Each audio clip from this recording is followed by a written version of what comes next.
welcome coming to the stage, Quartermaine, everyone. Quartermaine.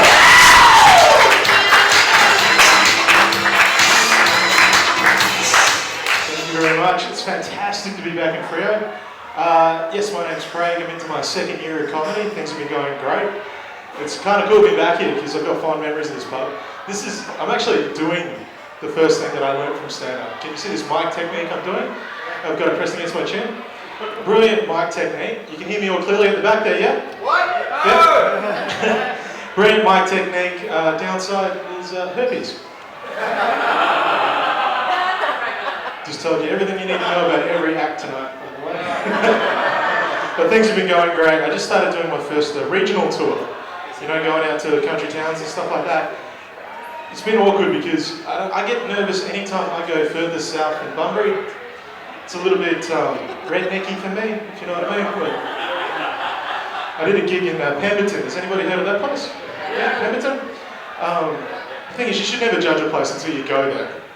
You know, they've got the wineries, the carry forest. The guy that used to own my grandparents always said how beautiful it was down there.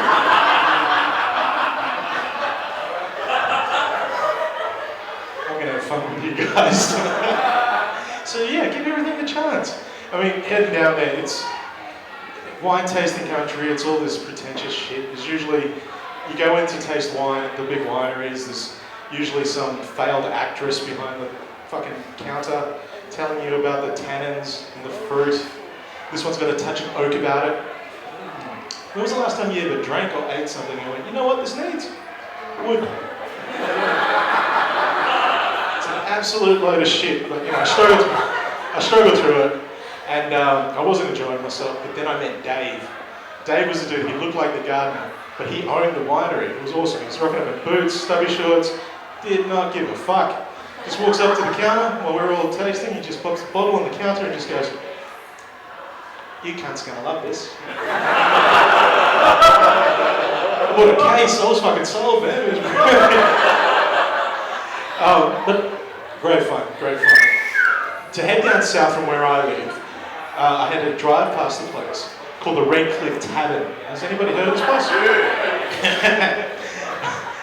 I did this joke once, anyway. Driving past the Red Cliff Tavern, and I saw on the blackboard at the front, chalkboard. I feel like I need to win you back. So on the chalkboard it said, "Coming to the Red Cliff for lunch. Pole dancing starts at 12. How many things went wrong in your life? How many TAFE courses didn't work out? How many hugs did your dad not give you before you became the day shift stripper at the Red Cliff Tavern?" And I'm not hating on it, man. Look, back in the day, I would have been in the front row with a packed lunch cheering her on. I really would have been. But I coach women's football now. And I'm just a lot more protective of women, especially young women. It's kind of like when a man has a daughter or a conscience.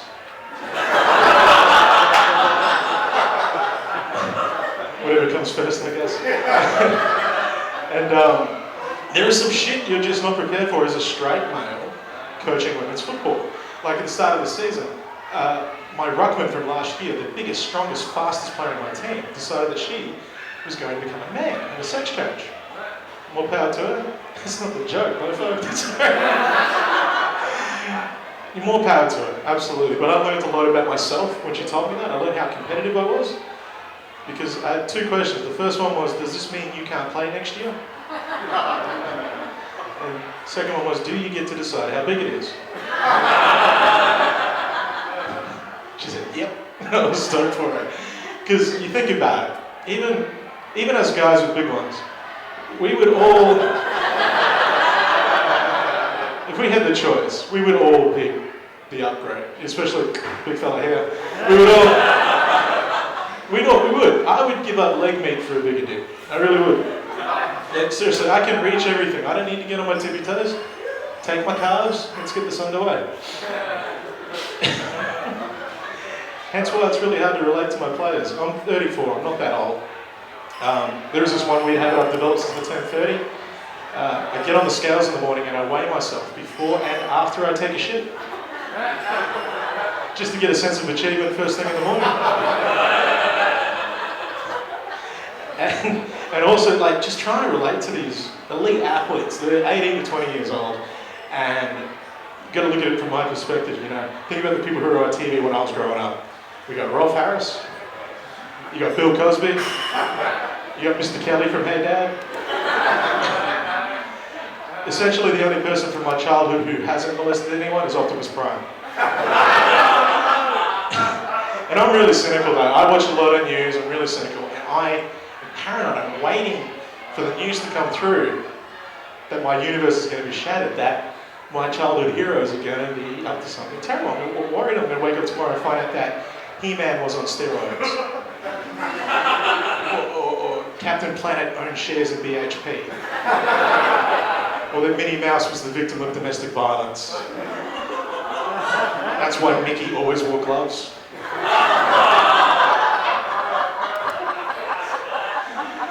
My wife hates that joke. She absolutely hates that joke. I'll finish on this. Talking about my wife. We're at that age now where we're being told that we should have kids. And people keep using our dogs as a reference point. They keep saying, your dogs are so well behaved. They've got a Border Collie and a Jack Russell. And they keep saying, your dogs are so well behaved, you should have children. I'm already worried that my dogs are too much like me, especially the Jack Russell. He's a little black, he's a little white, he's mostly brown. Loves his couch time and masturbating regularly. And he's quite defiant too. He hates being told what to do, and so do I. Fucking can't stand it, neither does this little fucking dog. I decided that we should never have children when I came home once, and I saw Bowie on the couch with a cushion. So this little dog, he's got the cushion, he's just got it balled up, and he's just pumping it, he's just absolutely fucking going for it. And I've walked in on him, Bowie, stop!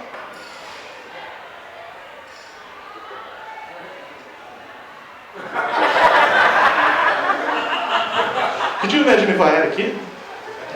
Walk in on Junior, a little bit too early? You're not going to make me act it out, fuck you.